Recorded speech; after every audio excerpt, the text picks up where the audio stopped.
जय जगन्नाथ मु सोनी आपको स्वागत करुच्ची Soni kitchen and blog channel को आशा करुच्ची जगन्नाथ कृपारू आपण मैंने समस्ते भल थे जो था भलर था सुरक्षित था वीडियो को फास्ट लास्ट जाए देखुए जब पसंद आसला गोटे लाइक करेंगे फ्रेंड सहित शेयर करेंगे आउ चैनल जब नुआ अच्छा चैनल गोटे सब्सक्राइब करने तो डे नकली चैनल स्टार्ट करवा आज टिप्स अच्छी आपणकर मुहर झाइया आउ जो टैनिंग पड़ जाए जाक जाक हो जाए स्किन सब मैला जमी रही जाए तो ताकू आम केमती अति सहज उपाय बाहर कर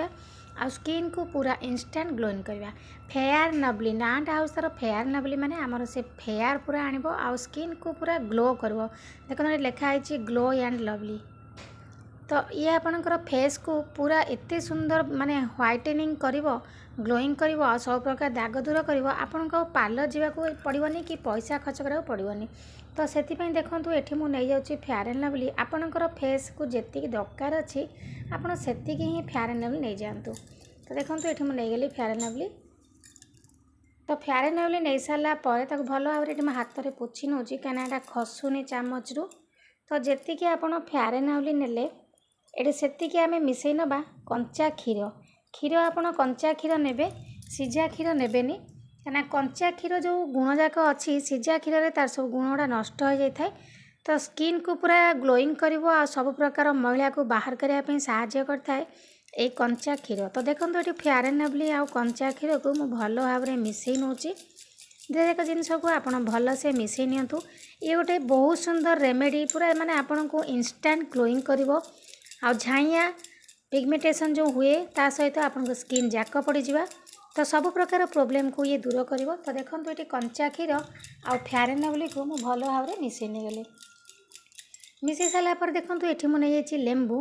लेंबू आप काटी ने लेंबू रस ये 2 बूंदा ही नवा बेसी आप लेंबू रस नेबेनी जस्ट 2 ड्रॉप नेबे लेंबू भी आपणकर स्किन को पूरा ग्लोइंग करने हेल्प करता है आ मैला जाक सब बाहर करता है तो देखो ये 2-3 बूंदा मुझे लेंबू पकई नहीं फेयर एंड लवली आ कंचा क्षीर लेंबू आउ माने फेयर एंड लवली कंचा क्षीर 3टा जाक टिके फाटला फाटला देखा कारण जेहेतु आम कंचा क्षीर पकई लेंबू पड़गला तो बेसी फाटला फाटला दुषिबनी जस्ट टिके फाटला फाटला दुषिब तो भल भाव में मिसई नियंतु 2-3 बूंदा ही पकेबे लेंबू तो देखो ये भल भाव में मिसई नहीं गली मिसई सारापर ये आउ गोटे जिनस आड करना जे कि आम स्किन को पूरा आउ टिके ग्लोइंग करने हेल्प करे से हूँ हलदी गुंड देखो ये हलदी गुंड नहीं हाथ में गोटे चुटकी नहीं बेसी हलदी गुंड नेबेनी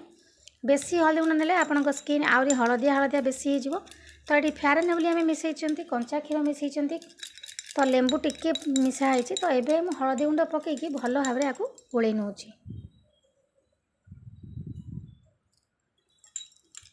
देखो सब जाक जिनस को आप भल भाव में मिसई नियंतु ये मुझे भल भाव में 4टा जाक जिनस को मिसई नहीं गली तापर जी ये आउ स्टेप को देखो तापर ये रखी मुझे आउ टिके बड़का कंचा क्षीर से कंचा क्षीर में आप लेंबू 2-3 ड्रॉप ही पकेबे बेसी पकेबेनी जदि आपन छिंडी जाए छिंडी गले भी यहाँ आपणकर स्किन पे किसी खराब हेनी कहीं छेना आपणकर मुँह पे किसी खराब हुए तो देखो कंचा क्षीर आ लेंबू को मुझे भल भाव में मिसई नेली ये मोर छिंडीनी कारण ये मुझे 2-3 बूंदा ही पकई बेसी पकईनी तो 2-3 बूंदा लेंबू रस आप कंचा क्षीर में पकई सारापर आपणकर मुँह को आप कौन करेंगे ना भल भाव में पोछि नियंतु मुझे आपको हाथ में देखी नौ आपण आपको मुहर करके देखिए आपको मुहर आप पोछा द्वारा कौन हम आपको फेस वाश लगे पड़ोनी कि मुँह भी धोइबा दरकार नहीं मुहर पोछले देखिए आपंकर मुँह पूरा चिकन हो सब प्रकार मैला को ये बाहर करदेव कंचा क्षीर एत माने गुण तार अच्छी आपण स्किन मैला को सब बाहर कर डेड स्किन को पूरा रिमूव करदेव पूरा व्हाइटनिंग करने हेल्प कर ये कंचा क्षीर तो देखो ये मुझे तुलारे पोछि नेली पोछि नहीं सारापर 2-3 मिनट छाड़ी दिंतु सुखा लगे आपंकर मुँह को तापर आ धोइबेनी तापर यूज करबे आम जो रेमेडी मुझे प्रस्तुत कर आपको देखी ताकू आम व्यवहार करवा तो देखो ये मुझे सुखिया छाड़ दूची देखो ये कंचा क्षीर मुझे लगे सी सुखी आसला तापर यहाँ जो आम प्रस्तुत कर फेयर एंड लवली टिके हलदी गुंड लेंबू आ कंचा क्षीर को जो आम मिक्स कर तो ताकू नहीं कि आप कौन करेंगे ना आपण मुहर लगे नेबे ये मुझे आपको हाथ में लगे देखी नौ आगु राति सारा लगेले भी आपणकर मुँह किसी खराब हेनी सका देखिए आपणकर स्किन पूरा ग्लोइंग माने एत गोरा देखा आप निजे ही विश्वास करें आपन को पार्लर जाकि अजथा पैसा खर्च करवा किसी भी दरकार ना तो देखो ये भल भाव में मुझे मोर हाथ में लगे नौची आपड़ यही भाव में आपणकर मुहरे लगातु। तो लगे सारापर 2-3 मिनट खाली टिके मसाज करनी कहीं मसाज करा द्वारा कौन हम ना आम ब्लड सर्कुलेशन ठीक हे आउ भल से भितर को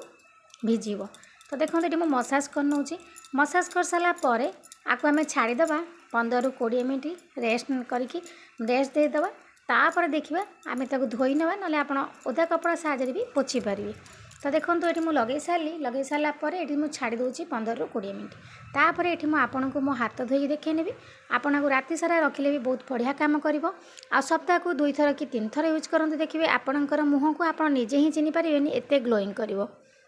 आगु पुओ झील समस्ते लगे पारे। तो देखो ये मुझे रेस्ट दूसरी 15-20 मिनट तापर धोईकी आपन को मो हाथ देखे नेबी 2टा जाक हाथ देखिले आप फरक जानीपारे। तो ये देखो 15-20 मिनट पर मो हाथ को धोई नहीं आप 2टा जाक हाथ को देखिए फरक जानीपारे केते सुंदर भाव में ग्लोइंग करुच्ची। तो आशा कर आज वीडियो निश्चित भाव में पसंद आसो पसंद आसता लाइक करेंगे फ्रेंड सहित शेयर करेंगे आ चैनल जब नुआ अच्छा चैनल गोटे सब्सक्राइब करने। तो आज मुझे विदाय नौ पुणी देखा आप सहित नेक्स्ट वीडियो से पर्यंत रोचे नमस्कार जय जगन्नाथ।